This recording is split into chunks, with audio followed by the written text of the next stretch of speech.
Hi, welcome to the Chad Bozarth Show. Thanks for listening.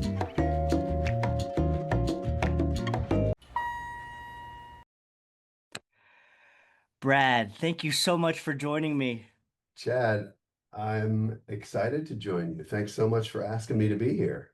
It is such an honor. I first met you when you were directing Murder Made Me Famous, the Charles Manson story, Mm.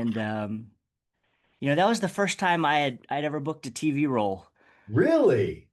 You'd Yeah, I was really excited about it. you'd never know. I mean, you were great. You were great. Thank you. Yeah, I remember when I got the text from my agent, and I was just so excited. You And it, grind for so long. well, it wasn't an easy role either. You know, you had to play this music producer who was, Meltzer's a very famous guy, right? A very famous Yeah. player in the Manson story, and the one who listened to and ultimately rejected Manson as a musician. And so, uh, I remember a specific scene where you had, you were in a car, and I think it was Dennis Wilson, the Beach Boy, who had driven you and Charles Manson um, to drop you off. That's right, because you lived, wait, I'm getting this confused. You lived at the Cielo Drive residence at the time. That was your home before Sharon Tate and her party moved into the Cielo Drive home. So if I'm getting this right, it's you, Manson, and Dennis Wilson pull up, and Manson's trying to sell you on his music, and you're trying to like placate him and put him off. And he like grabs your shoulder and he's like, "No, man, I got music. I got an album I got to get out."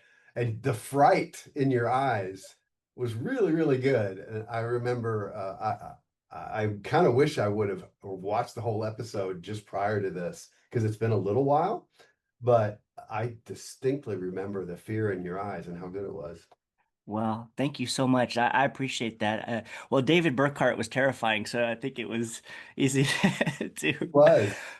Well, I wanted to ask you, so you have such a grace on set with actors and make it so easy. How did you get into directing in the first place? I guess that's a big question, but what did that even look like?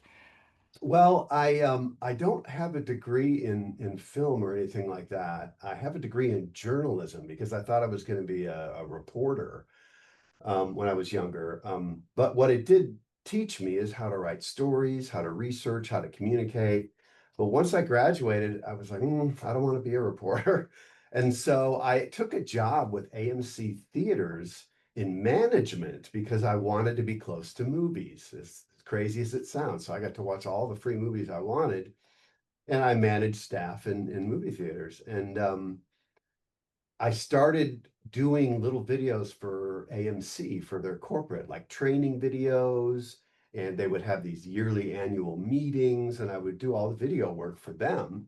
And it was very creative work because it was always based on movies and kind of tongue-in-cheek stuff. And so I did that for actually several years, and um, there was an ad at AMS Pictures here in Dallas, and I answered it, and they said, "Come on in and bring any stuff you've done." So I loaded up an armful of tapes, and walked in and had an interview. And Andy Streitfeld, the owner, saw the tapes. He said, "You're really creative. Let's give you a shot." And so I started as a producer's assistant, and 2 years later, I was directing Subway commercials, just because I jumped right into what I loved and thought that I could do. No one ever said, no, you can't do it. Uh, Hmm. and so before I knew it, I was, learning on every shoot that we did, but it was all about respecting those who know more than me Hmm. and understanding that I can learn from them. And hopefully what people get when they work with me is a sense of, here's a guy that respects everyone's position because they're all experts at it. And I even today I learned, but there's so much knowledge I've accumulated over the last 25 years um, doing this that I feel totally confident now. And when you work with good people, I mean, it's a you've heard that filmmaking is a collaborative art form, but it truly, truly is all about the team. And that's what I try to keep forefront in my mind. Mm, wow. That's so good. You've been involved. I was refreshing my memory at some of the things you've been involved in, and you are truly such a Renaissance man. I mean, director, showrunner, like you've done everything.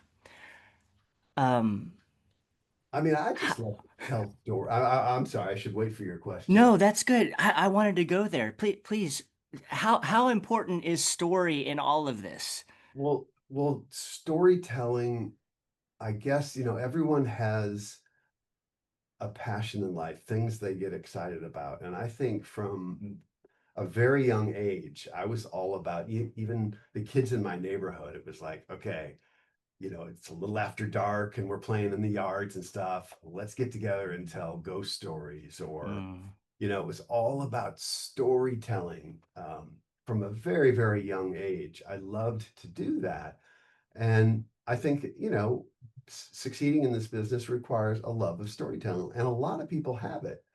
You just kind of have to embrace it. I know that this may sound crazy, but like I learned to edit along the process, kind of self-taught mm, as well, because editing to me is every bit as important to storytelling as directing and writing is, right? The edit is the way you tell the story. And when I'm editing, I tell people this, like I get emotional, like my heart starts racing because I'm like, well, what am I going to reveal next and how? And how is that going to affect the viewer? And then, you hit the space bar and you're like, oh yeah, that gets me excited. Or I'll be cutting together maybe an interview for a documentary and it's a true crime interview, maybe something we did for Lifetime. And I'm generally caught up in the grief of this person, and I'll start crying as I'm editing. And I'm like, this is moving me. But you have the control to tell that story, to roll it out in the way that is that you hope the viewer is constantly wanting a little more. You're setting up every situation with a question or a need that something needs to be resolved or answered. It could be the smallest thing, but they'll wait for it. And then when they get that, there'll be the next thing that they're waiting for. So it's like this string of circumstances in telling a story that just utterly fascinates me. And it's something that you can work on, your whole life and never perfect. It's mm, always, um, you're always learning with everything. That's the fascinating thing about this business and this art is that you're always learning. mm. It's so interesting that you say that because that's one reason why I love acting so much because every experience you have in life is applicable to acting, and everything you learn in acting is applicable to every other area of life. And there's just it's such a cool synergy. Oh, Your love for storytelling really comes through. Let me ask you, is there a part of the entire process from writing to filming to editing, whatever? Is there a part of that process that you enjoy the most? yes. That's a very good question. And the answer to that is yes. We were just talking about this the other day because we're getting ready to shoot a film in the fall. And the thing that I love most about the entire process, particularly when you're talking about scripted material, and that can be a Murder Made Me Famous, documentary type program where you have fully scripted recreations with dialogue, or it could be a feature film. The most rewarding and the most fun I have um, is watching words that you write, that you conjured up in your head and put on a page in the hands of a skilled actor and see it brought to life in ways that you didn't even anticipate. Like you may, as a director, you may be like, yeah, I want this certain thing communicated, but a good actor will add so much more depth and so many more layers that you're like, wow, I didn't even envision that. And look how this person is portraying this moment. And man, I kind of invented that on paper, but look what they've done with it. It's really, really rewarding. There's nothing more rewarding, as far as I'm concerned, is to see a really talented actor bring your ideas literally to life. And Oh, they're the last step in the process, and the creative process is that the way that they perform. And so, yeah, it's great. mm. I love that answer because actually that goes into the next question that I wanted to ask you. When you're going through the casting process, as an actor, it's so difficult because obviously we want to do what the casting director, the director wants to see, but then at a certain point you realize you just had to kind of do whatever you do and just you have no idea what they want to see sometimes. And so I guess my question is for all the actors out there who might be listening to this, when you are casting a project, do you just know it when you see it? Or can you let me into your mind a little bit when Yeah, you're I going will. through the tapes? I will certainly try because I'm actually doing that right now. Um, so there are there's some sort of important first steps, I think, for actors. And we use like breakdown services. We use almost exclusively, unless we just have an open casting call. Um, and that's connected to agencies and allows whoever to apply, and it's very convenient way to cast now. But the one of the most important first steps is having some sort of a reel, so that you can see right off the bat, yeah, you got a photograph. And there's a certain amount of bias in your head because, especially if you wrote the script, you have somebody in your head. You have to kind of let go of that and think, I envision this person as a 40-year-old male, with a beard and whatever, red hair, whatever. I don't know. But you have to let go of that because you may get something that you didn't expect. So that's the first thing from a casting perspective, is to let go of any preconceived physical things unless they're actual physical requirements for the role. But and it especially helps if you have some sort of tape, a demo reel, a monologue, if you've never really been in a finished project before, something where you can see someone come alive on screen beyond a mere slate where you say hello. That immediately clues me into, ooh, this person has some talent, or I like the style of this read, or I don't, frankly. This person has a lot of tells, or it's just not going to work out. So you're able to make an immediate evaluation on that tape. Um, and of course, the next step for us is to provide sides and have them read that.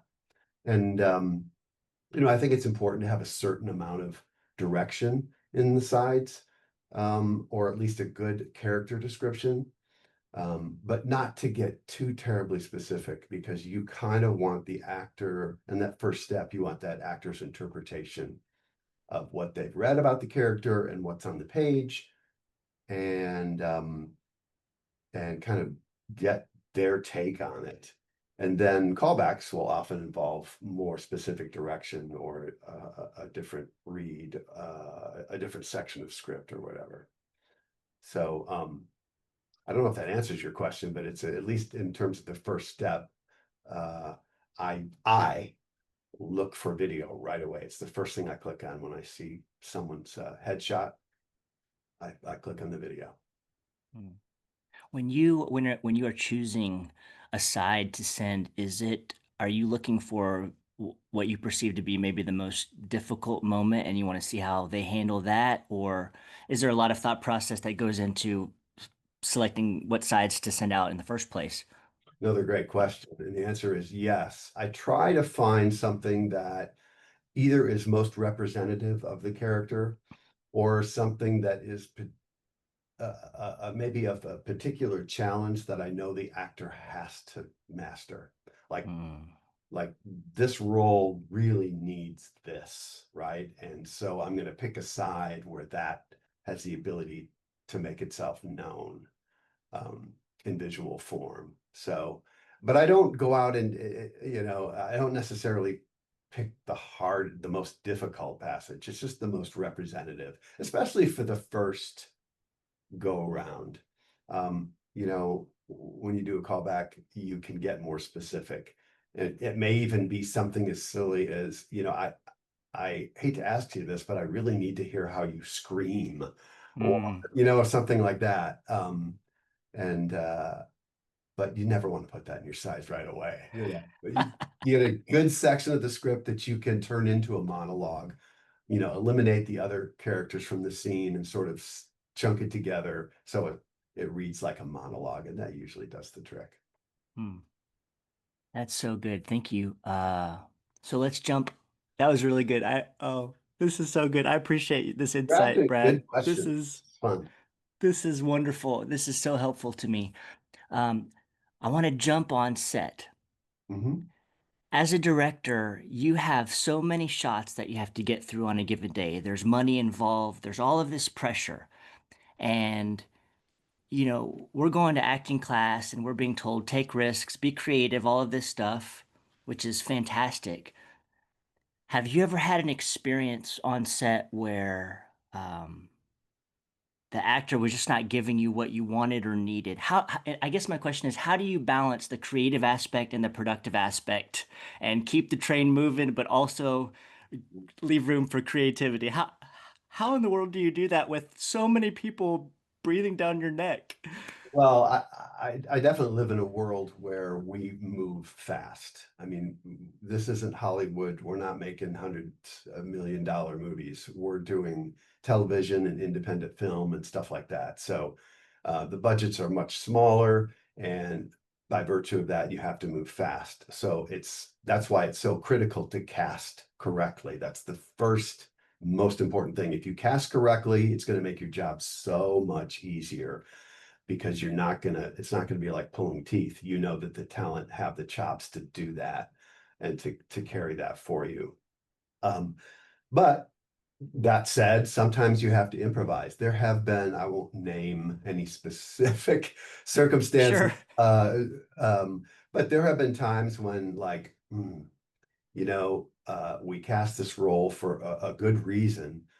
However, maybe this person is having a real tough time with this. It might be an accent or a particular type of performance, and you have to think on your feet. Sometimes you have to kind of almost rewrite the script as you go to be like, how can I alleviate, how can I take away what I'm not getting, and find another way. Do not disturb that. Find another way to communicate that, to tell that part of the story without relying on this actor who's just not getting it. That has happened a few times, but not much, really not much in all my years. And that's because I put so much credence in casting correctly. Hmm. Did that answer your question or begin to? Yeah. Okay, I don't Yeah, know. no, that's a great answer. And have you found like doing theater, there's such like a camaraderie that takes place because you're with the same people for weeks on end. But then like the TV show, that's what I loved about doing things a few times with AMS is you start seeing some of the same people and you start feeling a little bit of that camaraderie, but so often there's like this frustration because you show up early in the morning and you make friends with all these people and maybe you're only shooting a couple days or one day or something and it's like, oh, I want to spend more time with these people. Yeah, absolutely. And that's a huge part of it. And it's another great part of this business is that you do form, you become a family. And then when you wrap, you're relieved, but you're like, oh my God, I'm going to miss these people. We've become good friends. And I have so many great friends that I've met over the years. on set, and so many great acting and actors and crew who I constantly keep in contact. And it's gone beyond the director-actor relationship into a true friendship. There are people I just love dearly who it started out as, you're strangers basically on set, and then you get to know each other and you become friends. And that's really, really great. We had speaking of Murder Made Me Famous, there's one thing that really stuck out to me. We did an episode, I think it was season two, maybe season three, on Jack the Ripper. And Hmm. it was interesting because it was the first period episode, and we filmed it down in Corsicana mostly. It's a great cobblestone streets, old alleys. It looked just like Whitechapel, East End London in the 1880s. And they were wonderful. The people in Corsicana were like, we're going to keep our restaurants open for you and coffee going all night because it was mostly a night shoot. So we made friends in Corsicana and we had this cast and they were wonderful. And then after the episode uh, was finished and it was ready to air on Reels, I had a viewing party. We went over to the Londoner in Addison and rented out a room, and they put up a big screen, and we invited all the cast and crew that worked on the film. And it was a very dark and stormy night. I remember that. And it was packed. Everybody came, every table was filled, and they were all friends. And we watched the episode, and the episode was only an hour, and I think it ended at 8 or 9. And we were there till like 1 in the morning, just drinking and visiting and just having a little party. And it was the most wonderful experience. And I'll always remember that. And you don't get that kind of thing with a lot of other types of work, but you certainly do in production. Oh yeah, that's so good. I remember we had the premiere for the Manson episode at Strokers. At Strokers, we did the same kind of deal. Yeah. I remember. It was hotter than hell. I remember that. And it was outside. Yeah, But that yeah, was so fun. Strokers, the biker bar, and we did some of the episode filming there, and we certainly had Rick Fairless and some motorcycles on set when we were at the Spawn Ranch set. And so, yeah, again, that's a great example of how we all got together and had a great time. Yeah. Well, let me ask you, a couple of weeks ago, I watched Jackpot, America's Biggest Lotto Scam. Mm. And wow, what a story. That was wild. But y'all did a fantastic, you narrated it. I did. And wow, I sent it to my, it's such a cool story, so well done. How do you, how would you compare doing just a straight up documentary like that to something like Murder Made Me Famous? Is one easier than the other? What does that process kind of look like? How do you choose a Um, story? well, in this case, Andy had somehow connected with this guy named Terry Rich, who he's retired now, but he was the CEO of the Iowa Lottery. Okay, the head guy of the Iowa Lottery, and he had written a book about this lottery scandal. And as it turns out, it's the largest um,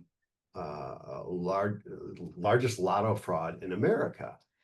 And I thought, well, that's cool. That might make an interesting documentary. And not a lot had been done on it. There were a few YouTube videos and things, but certainly a documentary had never been made. And I looked into the story. I thought, well, this is unbelievable. This is just a great story with great characters, and it's got humor, and it's dark, and it's the perp is you don't know whether you love him or you hate him. And I just thought this has such depth. And so I looked at the story and I thought, well, there's a lot involved here, but any telling of the story I'd heard or read, it was always like starts out with the perpetrator. And I was like, there's a mystery here that we're not exploiting. This mystery starts with this ticket that somebody bought worth $16.5 million at a Quick Trip that nobody claimed. And this starts this chain of events that lasts for more than a decade until this person is finally brought to justice. And the scheme that the steps at which he went to cover this up, and it never would have been discovered were it not for just a few random lucky things that happened. I thought this is just such a great story, so I set about my usual process, in this case, writing. What do I want to reveal in what order to keep this constantly interesting? And as far as narration goes, I have done some narrating. I used to do it for Murder Made Me Famous. I don't consider myself a narrator, but I sometimes it's easier just to tell the story because you're passionate Mm, about it, mm. and you don't necessarily need a British speaking voice and some formal narration. It's just a guy, a filmmaker, talking his way through how this discovery was made. And in this case, I had Kim Clemens, one of my dearest friends, who's also a producer and a director. She kind of co-directed it with me. She went out and did a lot of the interviews with the people involved and brought all this footage back. And I sat down and started doing it. And my theory has always been, if something's easy to edit, it's going to be good. If it's hard Mm. to edit, look out. And this was like, it cut itself. It was just like, this is so easy. This is going to be so great. And and when I was finished with it, I was like, man, I barely have to go back and make any revisions. This is just the perfect story that kind of told itself. Wow. Well, it was fantastic. I'll definitely put a link in the description. Thank It you. was Thank it you for was that. great. Well, this is the first thing we put directly on YouTube for distribution. Mm, And we are working toward 1 million views right now. So when you think about it, that's more than we got for an episode of something we did on Reels and even Lifetime. Now, of course, on YouTube, you get cumulative viewers, but right. for whatever reason, this hit YouTube and just boom, took off right away. So, Wow. so that's great. And to read all those comments. One thing I do like about YouTube, when you put something on YouTube, which of course is the most viewed platform in the world right now by far, more than Netflix, more than any cable network or any streaming service. And you get instant feedback with comments, and there's thousands of comments. It's just, this is so much fun to read. Yeah. That's so cool. Well, I know you're casting for a big project right now. Um, you're filming this fall. Did you want to say, is it a secret project or did you want to say anything about it? I don't mind talking about it in general. We're casting right now. We're shooting it primarily in November, which is coming up on us fast. Um, it's an idea that my wife gave me. She was watching this obscure documentary. She goes, "Have you ever heard this story about the Blackout Ripper?" Mm, And I was like, "I've never heard of this. What is this?" And she's told me about it. She says, "Well, during World War II, during the London Blitz, which was, of course, the Nazi bombing of London that took place over, I think, about 7 months, almost constant nightly bombing. And every night there would be a blackout of all, everyone was instructed to turn off their lights outside, their headlights on their cars, to cover those up, to not walk around with flashlights or torches, as they call them in Britain. Um, and so the city of London went under blackout for all this time. And during this time, there's a true story about this person who took advantage of the blackouts to prey on women. And he was given the moniker the Blackout Ripper. I believe he killed 7 women. And so I read the story and I looked on IMDb. I'm looking for, has the story ever been told before in scripted in narrative form? And it hadn't. So I sat down and wrote a script. It took me, I don't know, maybe a few months to write the script. But again, it came easily. mm, I came up with 4 female characters that are from different worlds, and I had to write something that was confined for budgetary purposes. So the log line is essentially in the chaos and destruction of the London Blitz, four women uh, become trapped in an abandoned warehouse where they must fight to survive against a murderous stranger known as the Blackout Ripper. Hmm. And so it's a thriller, it's a period piece. It's told with lanterns and candlelight in a dark, abandoned warehouse, which is really a character in and of itself. It's based on true history, but it's fictionalized. It's suspenseful. It's terrifying. It's emotional, and I'm just so proud of it. I'm so excited to be shooting it. So there's my Wow. my little pitch.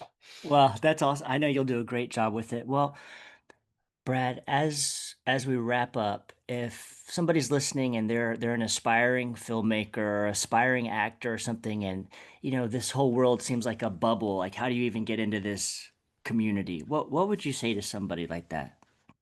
Well, I can only speak from my experience, and it is really a combination of trying to find people to surround yourself with people in the industry, whether that's, if you're young, interning for a production company, if you're not so young like I was necessarily when I went to work for AMS, um, uh, surround yourself, see how you can get involved in the production world. Um, if you're truly passionate about doing it, though, you're going to do it, right?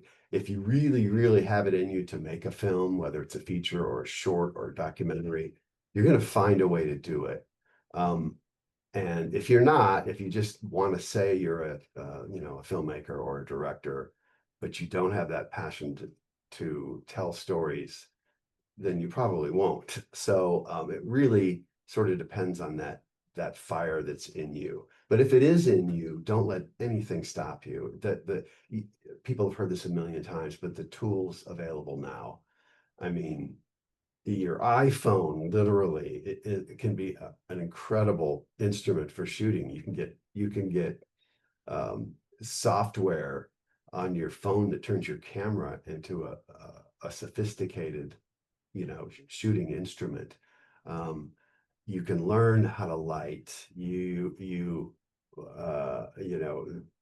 All the tools available in terms of editing now, and even even AI is starting to go crazy now, where that can be utilized where normally it would take you know huge amounts of money to generate AI, say for a master shot of something that you normally wouldn't have. Now you can use some of these AI tools. So um, there's a lot out there, and you just shouldn't let anything stop you, especially the resources. I mean, a Mac, an iMac and a phone can really get you started. Uh, Mm, and I'm sure a lot of people have done this. And if you really want to tell stories, you'll find a way to do it. mm, And the distribution outlets now. I mean, it's a very crowded field. It's hard to get distribution these days like it used to. Cable television is drying up. The streaming platforms are getting a little tougher and more discriminating, but there are platforms like Film Hub that they don't discriminate. It's a total free market. You can put your film on Film Hub, and if it's good, it'll be picked up by streamers. And if it's picked up by streamers and it's good, or if you put some energy into marketing it, you can get viewers and you can get revenue. And I've certainly experienced that. We had a film called Chariot that we made way back in 2013. It's a feature film set aboard an airplane entirely. And we finished it, and we went through a distributor who completely screwed us. Took our master, made money on it, and we never got a dime. mm, Eventually had to scrape up what money we didn't have and sue them. Um, they declared bankruptcy, and our film died, and so it's mm. sat on a shelf in my spare bedroom for a decade. And then I got an email from a rep at Film Hub saying, I see you've got something on IMDb here that isn't currently released. Would you like to release it on Film Hub? And I did. And it took off. It had a Wow. life of its own. And it actually, for a while, was the number two film on Amazon Prime in the UK, of all places. Wow. And so it can happen. And so again, it just goes back to, if you really want to do this, don't let anything stop you. There are so many tools now that were not available even a decade ago. So go for it. Mm, that's so good. Brad, thank you for telling great stories. Thank you for What a great sharing your interview. wisdom You with just me. ask these questions that make me want to talk, and then you sit back and smile. It makes it so easy for me. So thank you. Well, thank you. I'm so excited to release this episode. I think it'll be help to a lot of people. Cool. Well, my listeners. So Very my dozens of listeners. anything I can do, any opportunity I can get to talk about my experience and my love for this industry, I'm happy to do. And you're great. So thanks so much for doing this. Thank you, Brad.